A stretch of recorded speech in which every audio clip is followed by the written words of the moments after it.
या चॅटच्या तुम्ही काय सांगणार आहात? नाही, त्याच्यावरती आम्ही कसं काय सांगणार? अर्णब गोस्वामी यांच्या संदर्भात भारतीय जनता पक्षाच्या प्रमुख नेत्यांनी बोलणं गरजेचं आहे. इतर वेळी जे शिवसेना, NCP, काँग्रेस, तृणमूल काँग्रेस, समाजवादी पार्टी, बहुजन समाज, BSP यांच्याविषयी जे बोलत असतात त्यांनी या विषयावर मत व्यक्त केलं पाहिजे. राष्ट्रीय सुरक्षा, लष्कराची गुपितं, देशाच्या सुरक्षेविषयी काही महत्त्वाची माहिती अशा प्रकारे बाहेर येत असेल तर तो राष्ट्रीय सुरक्षेला सगळ्यात मोठा धोका आहे. जणू काही आपण नॅशनल सिक्युरिटी ॲडवायझर आहोत अशा थाटात हे सगळं चॅट समोर आलेलं आहे. आणि याच्यावरती देशाचे संरक्षण मंत्री, देशाचे गृहमंत्री यांनी तर आपली भूमिका मांडायला हवीच, पण महाराष्ट्रातल्या प्रमुख भारतीय जनता पक्षाच्या नेत्यांनी सुद्धा या विषयावरती आपली भूमिका मांडली तर महाराष्ट्राच्या आणि देशाच्या ज्ञानामध्ये भर पडेल. एवढंच मी सांगतो.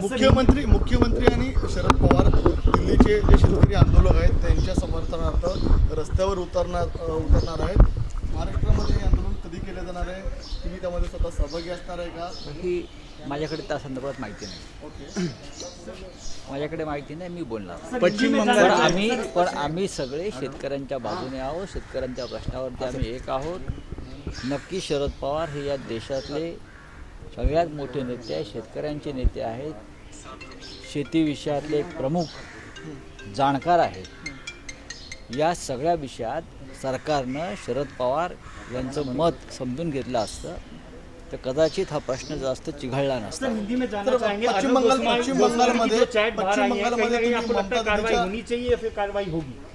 देखो, अगर ये जिस प्रकार का चैट बाहर आया है, मुझे लगता है ये देश के इंटरनल सिक्योरिटी को खतरा है. मिलिट्री के जो सीक्रेट्स होते हैं वो कभी कभी तो बड़े बड़े अधिकारी को भी नहीं मालूम पड़ते.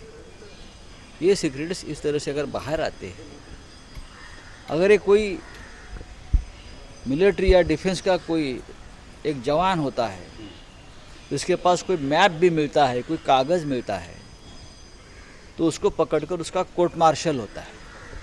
हमने देखा है, कोर्ट मार्शल होता है सीधा, और पता भी नहीं चलता क्या हो गया उसका बाद में. लेकिन ये तो उनको पहले ही मालूम था पुलवामा होने वाला है, उनको पहले ही मालूम था बालाकोट पर हमला होने वाला है. उसका मतलब है डिफेंस में, राष्ट्रीय सुरक्षा में छेद लगी थी, लीकेज है. और ऐसे में अगर हमें कहेंगे कि हमारा देश सुरक्षा के हेतु मजबूत है तो नहीं है. क्या करेंगे इस देश के गृह मंत्री और क्या करेंगे इस देश के रक्षा मंत्री? इस मामले में तो ये देखना पड़ेगा, राज्य पूछना पड़ेगा. बार बार जो हमसे सवाल पूछते हैं ये लोग, तो अब ये सवाल उनको हम पूछते हैं कि क्या आप उनका कोर्ट मार्शल करेंगे? ये डिफेंस से जुड़ा हुआ मामला. राम कदम का आंदोलन करत होते, राम कदम आंदोलन करत होते. धक्का बसलाय. शिवसेनेने ग्रामपंचायतीमध्ये मोठी मुसंडी मारलेली आहेत. भाजपाची पहिली ग्रामपंचायत होती, त्या ठिकाणी शिवसेनेचा विजय झाला. ही सुरुवात आहे, वेस्ट बंगाल ही सुरुवात आहे. सर, वेस्ट बंगाल क्या है? पश्चिम बंगाल मध्ये शिवसेना. देखिए पार्टी चीफ और महाराष्ट्र के मुख्यमंत्री उद्धव ठाकरे जी से हमारी बैठक हो गई और उद्धव ठाकरे जी ने हमें कहा है कि हमको बंगाल में हम लड़ सकते हैं, एकत्र लढणार की? हम लड़ सकते हैं. पश्चिम बंगाल में शिवसेना का यूनिट बहुत सालों से काम कर रहा है, वहाँ के लोगों का भी आग्रह है. तो इस बारे में हमारी एक रणनीति होगी.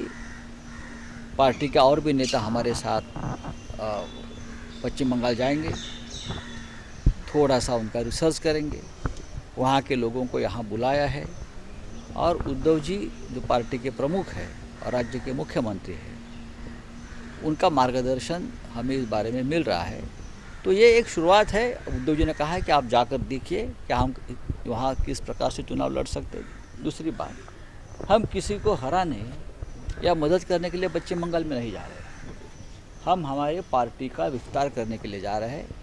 और मुझे लगता है ये सही समय है कि पश्चिम बंगाल में शिवसेना की जड़ें हम मजबूती से बना सकते हैं। हे मराठीमध्ये सांगा की पश्चिम बंगालमध्ये तुम्ही निवडणूक लढवणार आहात, ही निवडणूक लढवत असताना तुम्ही ममताजींच्या पक्षासोबत युती करणार आहात. महाराष्ट्राचे मुख्यमंत्री आणि शिवसेनेचे पक्षप्रमुख उद्धव ठाकरे यांच्याशी जेव्हा आमची चर्चा झाली तेव्हा त्यांनी आम्हाला सांगितलं की पश्चिम बंगालमध्ये जर आपण निवडणूक लढवायला समर्थ असू तर प्रमुख लोकांनी तिकडे जावं, शिवसेनेच्या थोडा दौरा करावा, माहिती घ्यावी आणि त्यानंतर आपण साधारण किती जागा लढू शकतो या संदर्भात आपण निर्णय घेऊ.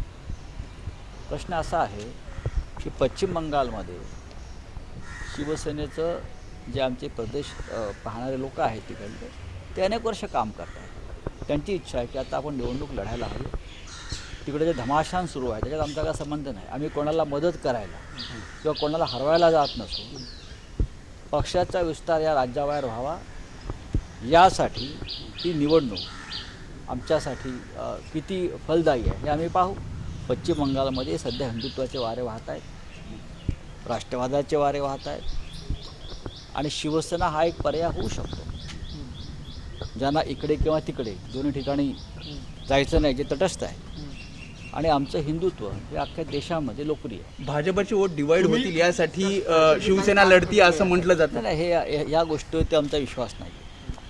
वोट डिवाईड करणं त्यासाठी काही लोकांनी MIMची व्यवस्था केलेली आहे. तर त्यांचा प्रश्न असेल तर त्यांनी आधी MIMचा तिथे वापर कशा करता होतो ते पाहावं. कधी जाणार तुम्ही त्यामध्ये सर? जाऊ लवकरच.